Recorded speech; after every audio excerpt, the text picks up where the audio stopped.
So remember, guys, that when you're dealing with a narcissist, you're dealing with a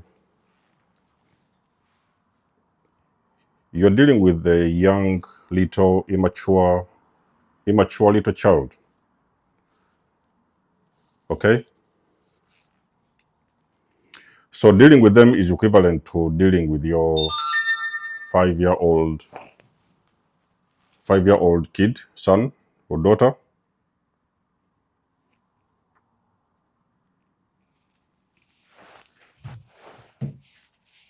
They are small little babies in an adult body.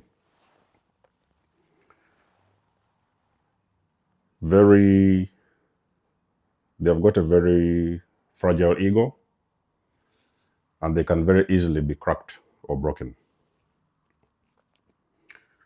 Now, there's a reason why you hear coaches telling you that you always need to leave a narcissist quietly. I want you to listen to me, empaths and the survivors and victims of abuse. You have got to leave the narcissist quietly. They can never be able to know where you're going. They can never be able to know what is your next move. So the coaches tell you this thing for a reason, because some of us who have already dealt with these people, we know what they do. Now, leaving a narcissist triggers a very deep abandonment wound. It is a very big crack to their ego self, because they have been with you for years and they thought that they had you under control. So they had you for a couple of years under control, and they got comfortable to abusing you and siphoning your energy, and they was using you as a source of energy, source of supply, a source of fuel. So when you do leave a narcissist, you trigger a wound. It's an abandonment wound. It's like, because there was abandoned little babies. I told you, when there was young kids, they could have gone through some stuff, and abandonment also was one of them. Serious stuff we're talking about, but also abandonment was one of them. And you are going to see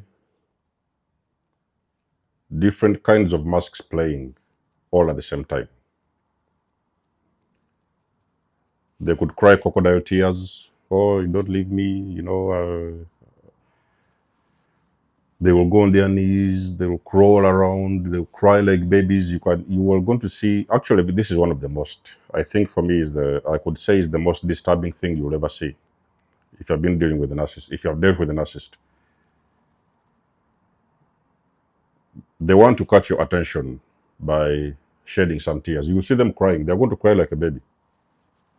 They have been doing all these things and he was quiet. He wasn't bothered by what was going on. Yes, okay, he was going through this pain and stuff, but the moment you leave them, ladies and gentlemen, they are going to cry like a small child, a small little baby. They are going to beg you not to leave them, because when you leave a narcissist, you walk away from a narcissist, you crack through their ego and you cause a huge narcissistic injury. And they didn't see this coming. So now they are thinking about a lot of things. What are they going to do without you? Who else is going to supply them with the energy, with the fuel, whatever? Who is going to be their next source of supply? Sometimes I've even caught them unaware. They're not prepared. So one of the things you will see when you live with a narcissist, they're going to plead with you. They're going to beg. They're going to cry. They'll go on their knees. Forgive. They cannot do this again. They didn't know what was happening. Blah blah blah. They're going to start crying all over the place. So don't listen to that BS. Okay, when they start crying, I don't even know why you are still there in that moment, or why did you even tell them you're leaving in the first place. They're going to cry like little babies, and they're going to plead with you to stay.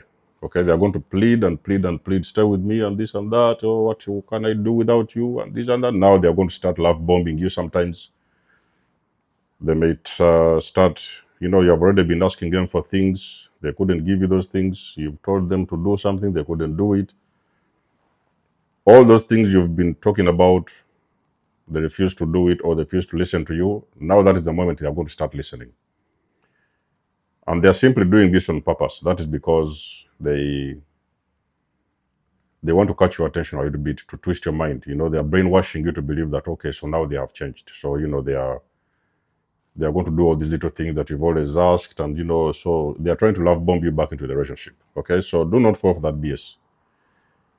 Don't fall for that BS. Don't fall for these demons. Okay. The moment when it's time to leave, ladies and gentlemen, it's a one-way ticket out. You do not return, regardless of what is going on in your life. You'd never do a mistake of returning to a narcissist. Number two, if the crying has failed, they have pleaded, it has failed, doesn't work, they can rage. They may go into rage. So the reason why you hear many people telling you not to tell them, don't let it be known that you're leaving. So they may rage at you. When they see that you're not listening to their BS and stuff, they're going to rage at you. And sometimes you can be dealing with these serious ones, those ones who are completely, switched off, and they are competing in a different world. Because you need to understand, guys, that a narcissist lives in an inverted reality. So you're facing forward, they're facing backwards. So when they're moving backwards. They're not moving in front, they're moving backwards. Always, let's say, if you're moving up, they're moving down. So they're a complete opposite of who you are. So they may rage at you. That rage, if you're dealing with those serious ones, the ones who have been sometimes physically violent, they could even hurt you. Because you're trying to leave them and you're causing them a very deep injury and they cannot handle this. So they may sometimes rage. That is why most of the times you guys may see those black eyes manifest. You guys have been talking about the black eyes. Those demons are going to manifest, okay? Because they have put too much energy into securing you as a source of supply, but now they are seeing you leaving. And it is not something they can deal with. They don't know how to deal with it. They're not prepared for this. They don't know how to deal with it. They don't even know what they are going to do afterwards. So it's a very big crack in their ego, like I've said. Something else what they may do is playing a victim, okay? They could play a victim. They will go and tell everybody, there's some circles, everybody who wants to listen, the people that are close to them, some of their family members. I tried to tell them to change, they didn't change, and I was trying to do this, they are not appreciative or things like that, and they are going to play the victim. So they want to pull out. They are pulling out that sympathy card. Playing the victim is also pulling out that sympathy card so that people can see them as the victim, okay? They want to see them like you are the problem, and, all of a sudden they are going to run very quickly to become the victim because they don't want to be seen as the problem, okay? They cannot handle criticism, people calling them and asking them why they treated you a certain way, or so they don't know what to say because they have already been the problem for this whole time. So they're going to pull out the sympathy card and they are going to play the victim. So they're going to make everybody who is willing to listen, that they're the victims in this situation, you are the problem, and they used to tell you things you couldn't do and stuff like that. And then something else which is very usual that they do when you're leaving, when you have left or leaving, you have to be prepared for the smear campaign, okay? So the smear campaign is one of the most devastating things for a victim, a survivor of abuse. You haven't even started healing your healing journey. You have just extracted yourself from this situationship. You haven't even begun healing. And now you're hearing all these things going on in the background. You're hearing all these noises in the corridors. And they're telling you that you did this or you did that. They are putting all this garbage. It's like throwing all these rotten eggs on your name. So that's why they call it a smear campaign. It's like somebody is trying very hard to smear your name so that you can look as the problem. You can look, everybody will think that you're disgusting, okay? So this is something what you might experience towards the end of a narcissistic relationship. The smear campaign sometimes can even happen before the actual discard happens. So the smear campaign can also start happening during the devaluation stage, where they may start going around to all the mutual friends and family members and they will start smearing your name in advance. Okay, so they will tell a lot of people about the things you didn't do or did or whatever. They will start spoiling everything and destroying your name in advance, so that when when everything breaks apart, they're going to still have the upper hand. So they will have all these flying monkeys on their side because they've already smeared your name. They've already told people very bad things about you. So everybody thinks that you're the problem. Everybody thinks you're the evil person and stuff like that. So I've done a whole video on the smear campaign, and I've told you what you guys need to know. Some things you need to understand. And one of them I've said the video will come soon. The video, you could already have watched that video actually. And I've told you don't defend yourself, okay? So when you're going through a smear campaign and you're hearing very rotten things about you, don't defend yourself. It's going to be very painful because there's people who you know, and sometimes people who hold you in high regard, and now they're hearing all these rotten things about you that the narcissist is saying, and everybody feels like they don't want anything to do with you. So that is also in preparation for the discard. But even after the discard, the smear campaign will continue. So they'll continue going around people that you know, mutual friends and family members, and spoiling your name completely. So don't defend yourself. The only thing you need to do is to follow the rules of discarding a narcissist. You have got to follow. There are some rules to this whole game. This whole thing is a game. And to be able to win this game, you need to know how to play the game so that you can be able to win this game. So you have got to make sure that you don't defend yourself, because when you defend yourself, it's like you're going to always continue becoming the problem. You cannot go around defending yourself to everybody. They could have smeared your name to 100 people, and you cannot go around each and every one of them clearing your name. There's nothing to clear. You are who you are. As long as you go out there, you continue healing yourself and you put in the work, the whole truth is going to come out to the surface. Because you see, what the narcissist is hiding from and what they are running away from is accountability. So they are smearing your name so that they cannot be held accountable for whatever it is going on in that situationship, I don't know, relationship or friendship. So don't defend yourself. Just understand you are dealing with an extremely highly toxic and dysfunctional individual. So there's nothing for you to defend yourself. Don't beg anybody. Don't try to make people listen to you. As the time goes on, the truth is going to come out to the surface. So the smear campaign, sometimes the effect of the smear campaign can be felt between a period of about, let's say, between 3 and 6 months. But after 6 months, these people are seeing, because you see that period, the narcissist is starting to reveal themselves to another individual. Let's say, for example, they're in a new relationship or something like that, and they've already smeared your name even to the new supply. So the new supply may start figuring out that you could have been a good person, because there are some things they're seeing. Maybe sometimes they're watching your social medias, or sometimes they're hearing stories about you. There may be sometimes people who will start to figure out that whatever it is that was said against you was a lie, so it wasn't true. So the smear campaign can fade. It usually fades between a period between 3 and 6 months. Normally, it can even take 6 months, and everything will come back to normal, because people now will start to see this particular individual who smeared your name back in the days. They're starting to see they're the problem, because now they are seeing all these things are manifesting in their lives, and they are realizing that they was the problem, even if sometimes they may not tell them.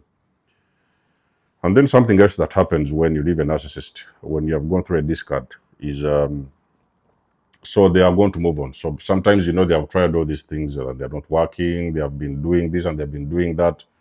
Begging has failed, the rage has failed, they've done everything, it doesn't work. Nothing has worked, everything they have, and normally that happens when a person has got through an awakening. So that is the exact moment when these all things, take place, where the person is trying to get away, to get away from these individuals and extract their power, to just stop everything and move away. So when everything has failed, like I've said, they are going to